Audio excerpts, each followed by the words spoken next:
Hello viewers, welcome back to my channel clips by Mahi. Another day another routine और पढ़ाई की शुरुआत हो रही है दोपहर के 1:12 पर। पढ़ाई की शुरुआत हमेशा की तरह हो रही है वोकैब से, और अभी वोकैब में मेरा एंटोनियम और सिनोनियम चल रहा है। ओज और इडियम्स को मैं अभी नहीं पढ़ रही हूँ। मंजिलें उन्हीं को मिलती हैं जिनके सपनों में जान होती है। पंख से कुछ नहीं होता, हौसलों में उड़ान होती है। आज का मेरा दिन ऐसा दिन था, बड़ा अनसर्टेन सा दिन था। मेरा जो पढ़ने का जो मेन टाइम होता है, मैं 2 बजे से लेके शाम तक 7:30 8 बजे तक अपनी मेनली स्टडीज़ कंप्लीट कर लेती हूँ। उसके बाद मैं अपनी बची कुछ स्टडीज़ 8:30 से लेके 10 या 12 बजे तक कंप्लीट कर लेती हूँ, डिपेंडिंग ऑन द टाइम मुझे किस तरीके से टाइम मिला है घर पे।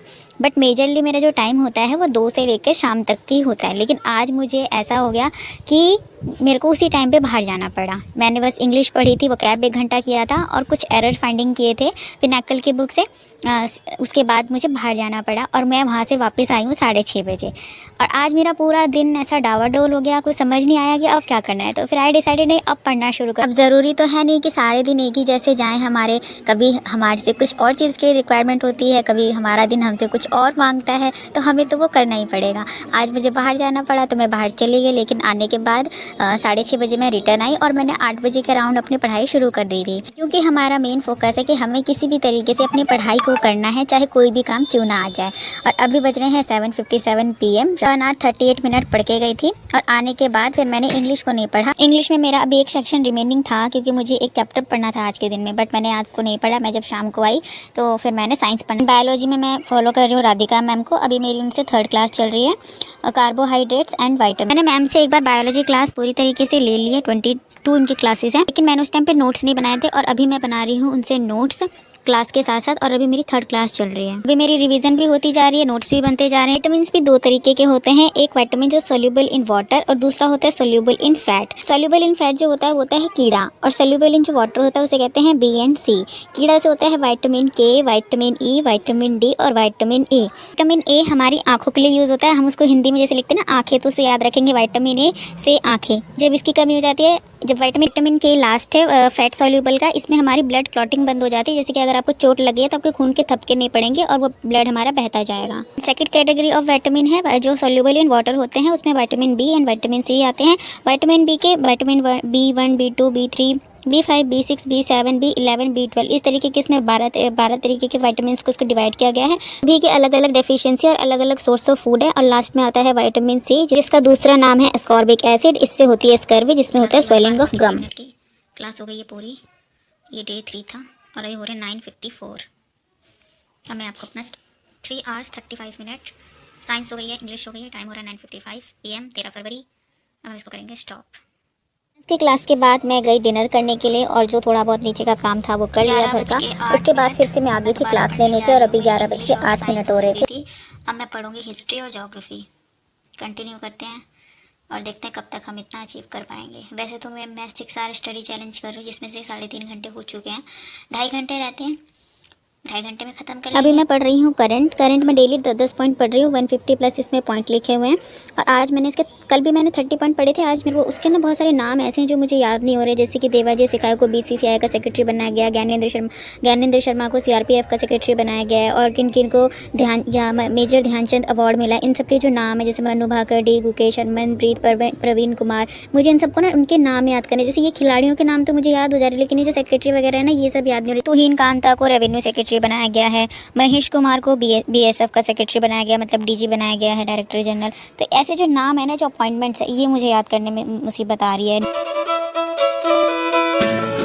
करंट रिवाइज करने के बाद मैं लूसेंट पढ़ने लग गई थी। लूसेंट में मेरा अभी चल रहा है गवर्नर्स ऑफ जो इंडिया बने थे, गवर्नर्स ऑफ बंगाल और इंडिया में, जैसे कि वॉरेन हेस्टिंग्स और लॉर्ड हेस्टिंग्स। उसके बाद और मैंने ना इनके पूरे सीरियल्स में याद करने की कोशिश करी है। जैसे अभी क्वेश्चंस तो हर जगह पे इनके अवेलेबल है, किसने किस तरीके के क्या क्या इन्होंने इनके कॉन्ट्रीब्यूशन थे, लेकिन बुक में इनका एक ही जगह पर लिखा हुआ है। जैसे कि लॉर्ड कॉर्नवालिस थे, लॉर्ड कॉर्नवालिस का जो कॉन्ट्रीब्यूशन है वो 3rd एंग्लो मैसूर वॉर में है, और लॉर्ड वेलेस्ली का 4th एंग्लो मैसूर वॉर में है, और वॉरेन हेस्टिंग का 1st और 2nd एंग्लो मैसूर वॉर में है। तो ऐसे ना ये चीज़ें याद हो गई। जैसे मैसूर वार जब मैं पढ़ रही थी, इन तीनों के नाम आए थे, लेकिन अभी मैं पढ़ भी रही हूँ, पीछे से देख भी रही हूँ, तो अब ये चीज़ें मुझे ज़्यादा अच्छे से याद होगी। वो क्वेश्चन भी याद होगा और इस बुक से भी याद हो रही है।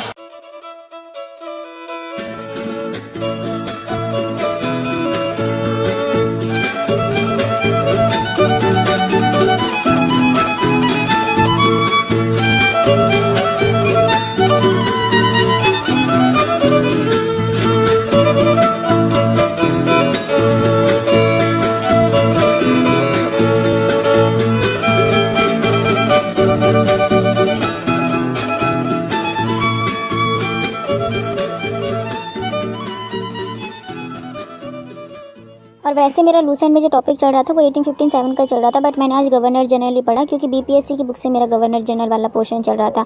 तो गवर्नर जनरल मेरा बीपीएससी की बुक से भी हो रहा है और लूसेंट की बुक से भी हो रहा है। और अभी मैं वही गवर्नर जनरल वाले क्वेश्चन ही, इसमें 25+ क्वेश्चन है गवर्नर जनरल के ऊपर, और इसमें और भी एक्स्ट्रा कॉन्ट्रीब्यूशंस दे रखे हैं जो हमारी लूसेंट की बुक में नहीं लिखे हैं, तो वो भी अब मैं इसमें से पढ़ ले रही हूँ। अब मैं आज बीपीएससी की बुक से बस मैंने गवर्नर जनरल वाला ही टॉपिक पढ़ा है। आज मैंने कोई 2 टॉपिक नहीं पढ़े, सिंगल टॉपिक पढ़ा है दोनों बुक से।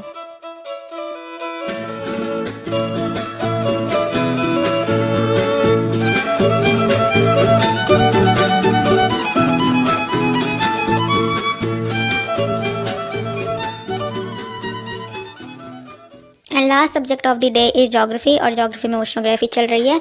कल 200 क्वेश्चन दोबारा से रिवाइज कर लिए थे, आज मैंने 100 क्वेश्चन और रिवाइज कर लिए, और इसमें most of the question regional distribution of salinity को लेकर थे कि किस सी में कितनी ज़्यादा सैलिनिटी पाई जाती है, किसको हाईएस्ट सैलिनिटी कंसिडर किया जाता है, किस सी को लोएस्ट सैलिनिटी कंसिडर किया जाता है। जैसे कि जो हाईएस्ट सैलिनिटी है, जैसे कि अबव नॉर्मल जिसमें सैलिनिटी पाई जाती है, उसमें एग्जाम्पल है रेड सी का, पर्शियन गल्फ का और मेडिटेरियन सी का, जिसमें 37 to 39 डिग्री सैलिनिटी पाई जाती है। और नॉर्मल सैलिनिटी जो है वो है Caribbean sea, gulf of Mexico, और बिलो नॉर्मल सैलिनिटी में आ जाता है Arctic ocean sea, Bering sea, Okhotsk sea, Japan sea, China sea, Andaman sea, north sea, English channel, gulf of Lawrence. बिल्कुल मच बिलो में आते हैं Baltic sea and Hudson bay, जिसमें कि 3 to 15% सैलिनिटी। मुझे इन्हीं सब रीजन्स को अब याद करना है, सीखो, क्योंकि एग्जाम में पूछते हैं। अगर आपके पास कोई बुक है, जैसे आपका कोई मीडियम है, हिंदी मीडियम है, इंग्लिश मीडियम है, लेकिन आपको समझ नहीं आते कुछ वर्ड, मतलब आप कंफर्टेबल नहीं हो किसी एक पर्टिकुलर सब्जेक्ट में, लेकिन आपको उसकी बुक पढ़नी पड़ रही है। मेरे साथ ऐसे यूथ की बुक में, क्योंकि यूथ है हिंदी में, ये इनकी इंग्लिश मीडियम में अवेलेबल नहीं है, तो मैंने इसको हिंदी मीडियम में मंगा रखी है। अब मेरी जो 12th तो है वो तो हिंदी मीडियम में हुई थी, 11th 12th मतलब बिफोर 10th तक इंग्लिश मीडियम, थर्ड 12th में मेरा हिंदी मीडियम था।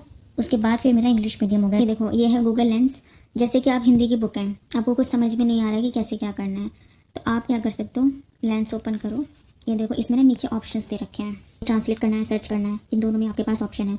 अगर आपको ट्रांसलेट करना है आप ट्रांसलेट कर सकते हो, अगर आपको सर्च करना है तो आप सर्च कर सकते हो। फॉर एग्जाम्पल मुझे भी ट्रांसलेट करना है तो मैं ट्रांसलेट पे आ जाऊँगी और इसमें आएगा आपको। और यहाँ पे देखो लैंग्वेज भी चूज़ करने के लिए आता है कि आपको इसको किस लैंग्वेज में चाहिए। तो हमको तो हिंदी या इंग्लिश में ही चाहिए होता है, तो अभी ये हिंदी में है तो मुझे इसको इंग्लिश में। पोर्शन लिखा था, मुझे समझ नहीं आ रहा था, वहाँ पे देखो आ गया ना, इक्वेटोरियल, ट्रॉपिकल और ध्रुवियों को लिखा है, पोलर आ रहा है ना सब। ऐसे होता है, इसमें हेल्प हो जाती है आपकी बहुत अच्छी खासी। कुछ वर्ड्स में जैसे आपको समझ में दोनों आता है, लेकिन कुछ एक वर्ड्स में आप फंस जाते हो, तो आप ऐसी हेल्प ले सकते हो। अब मैं क्या करूँगी, इसको कर दूँगी क्लिक यहाँ पर, और ये ऐसे रहेगा, और मुझे कुछ नोट डाउन करना है तो मैं नोट डाउन कर सकती हूँ। सागरी लवणता अधिक होती है, यानी तो फिर उस टाइम पे कथांक कुछ हो जाता है। अब ये लाइन मुझे समझ नहीं आ रही थी ये क्या बोलना चाहता है, क्योंकि वैसे भी लवणता लिखी रहती है, सैलिनिटी लिखा हो, लवणता लिखा, फर्क थोड़ा सा पड़ जाता है, जिसको जो लैंग्वेज कंफर्टेबल लगे। वैसे तो कोई मैं इंग्लिश में बहुत ज़्यादा वो नहीं हूँ, बट फिर भी अब इस पढ़ने की इंग्लिश आदत हो गई ज्योग्राफिकल टर्म्स को, इसलिए दिक्कत आती है। तो मैंने अब इसको क्या करा, लेंस लगाया, ठीक है, ये आ गया, और मैंने इसको नोट डाउन कर लिया। अब इसमें आगे सिंपल सा लिखा हुआ है, when sea salinity high the boiling point become high. इसका मतलब समझ में आ गया आराम से कि जब सैलिनिटी हाई होती है तो जो बॉइलिंग पॉइंट है, मतलब बॉइलिंग पॉइंट 100 डिग्री सेल्सियस होता है, तो बॉइलिंग पॉइंट जो है वो बढ़ जाता है। ये समझ में आ गया, लेकिन यहाँ पे लाइन समझ नहीं आ रही थी, और मैंने इसको अपने यहाँ पे नोट डाउन करके लिख लिया। और अब मैं इसको क्या कर सकती हूँ, सर्च भी कर सकती हूँ थोड़ा इसके बारे में और जानने के लिए। अब मैं इसको करूँगी सिलेक्ट कि इसका, और अगर मान लो मुझे समझ में नहीं आता इंग्लिश में कि क्या कहना चाहता है, तो मैं इसको करूँगी। अब यहाँ पर खुल के आया, देखो, the salinity of the sea is generally highest in the subtropical region में, not in the tropical region में। और मुझे यहीं पे कंफ्यूजन थी, मुझे लगा था ट्रॉपिकल रीजन में होता होगा, ना कि सब ट्रॉपिकल रीजन में। अब यहाँ पे क्यों होता है, due to the higher rate of evaporation in these area में। सब ट्रॉपिकल एरिया में सबसे ज़्यादा इवोपरेशन होता है, जिसकी वजह से यहाँ पे सैलिनिटी पाई जाती है। Concentrating the salt in the water, और हाँ देखो, इवोपरेशन हाई होता है और लेस प्रेसिपिटेशन होता है। और वहीं पर जो हमारा ट्रॉपिक्स एरिया होता है, वहाँ पर क्या होता है, जो बारिश होती है वो ज़्यादा होती है, जिसकी वजह से वहाँ पर कम पाई जाती है। कि यहाँ पर क्यों हमें ज़्यादा सैलिनिटी देखने को नहीं मिलती ट्रॉपिकल रीजन में, उसका रीज़न ये लिखा हुआ है। ट्रॉपिकल रीजन हाई टेम्परेचर होता है, बट रेनफॉल ज़्यादा हो जाता है, diluting the salinity compare to the subtropical area, जिसकी वजह से यहाँ पर सैलिनिटी कम और सब ट्रॉपिकल में ज़्यादा होती है, क्योंकि यहाँ पर बारिश कम होती है और इवोपरेशन ज़्यादा होता है। मिल गया हमारा आंसर, हो गया यहाँ पर ये वाला क्वेश्चन हमारा क्लियर, ये वाला। और अगर हम ऐसे सर्च वगैरह करके देखते हैं ना, और ऐसा कोई क्वेश्चन इससे रिगार्डिंग आ भी जाता है, तो फिर हमारा दिमाग चल जाता है एग्जाम में भी, क्योंकि हमने इतनी बार इसको पढ़ लिया इधर उधर से 2-3 जगह से। अब ये संपीड़िता ऐसे वर्ड जो है, ऐसे वर्ड दिक्कत देते हैं कि अब ये समझ तो आ रहा है कि संपीड़िता मतलब कुछ कॉम्प्रेशन से रिलेटेड होगा, बट फिर भी क्लियर तो नहीं है ना। तो इसमें भी आप क्या करो, लेंस लगा के अपना टेंशन खत्म करो। कॉम्प्रेसिबिलिटी ही है इसका मतलब, बाय कॉम्प्रेसिबिलिटी एंड कन्वेक्शन। अब आप इसको ऐसे लिख लो, यहाँ पर नोट डाउन कर लो, और उसके बारे में अगर कुछ सर्च करना है, अगर इस वर्ड का पर्टिकुलर मतलब सर्च करना है, तो यहाँ पर आगे कॉम्प्रेसिबिलिटी वगैरह आप सर्च कर लो, अपना पढ़ लो। ये बहुत हेल्प हो जाती है आजकल टेक्नोलॉजी, बट वही बस आपको सही यूज़ करना है। ये नहीं इसको खोलने बैठे पढ़ने के बीच में फ़ोन को और चलाने आप कुछ और लग गए, ये नहीं करना है। बस मुझे यही दिखाना था। मैंने इस बुक को जो रीडिंग दी है ना, मैंने गूगल लेंस की हेल्प से ही दी है सारी रीडिंग, और मैंने लिखे भी हैं वो, जैसे कि ना ये देखो, भूमध्यवर्ती क्षेत्र, एक होता है क्षेत्र, एक होता है भूमध्यवर्ती रेखा, ये है रेखा। अब मेरे को इसमें बड़ी कंफ्यूजन हुई कि रेखा क्षेत्र का क्या मतलब है भाई, तो फिर मैंने सर्च किया, तो इक्वेटोरियल को कहते हैं रेखा, और ये भूमध्य क्षेत्रीय जो होता है वो होता है इक्वेटोरियल रीजन। एक होता है भूमध्य वाला, भूमध्य सागर, वो होता है मेडिटेरियन रीजन। तो ये जो 2-3 थे, मतलब है तो भूमध्य पता तो है, लेकिन फिर भी रेखीय में, क्षेत्र में और सागर में कंफ्यूजन थी, मुझे समझ में आता था क्या बोलना चाहता है। तो मेरे से बहुत हेल्प हुई। जैसे कि एक और आया था यहाँ पे अयनवर्ती, ये अयनवर्ती, मेरे को इसका मतलब नहीं पता था, फिर मैंने इसको गूगल किया था तो टॉपिक्स आया था इसका निकल के।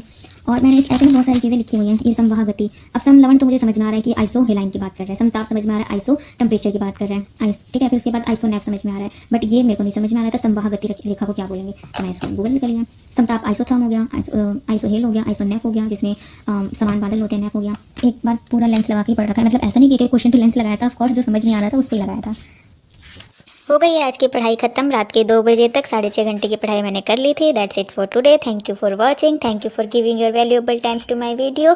अब कल मिलेंगे नए वीडियो में, नए एक्सपीरियंसेस के साथ में, नए रूटीन में। तब तक के लिए bye bye, have a nice day, Radhe Radhe. It's 2 AM 14th Feb। हमने पढ़ना शुरू किया था 13th Feb को और अब हो गए हैं 14th Feb।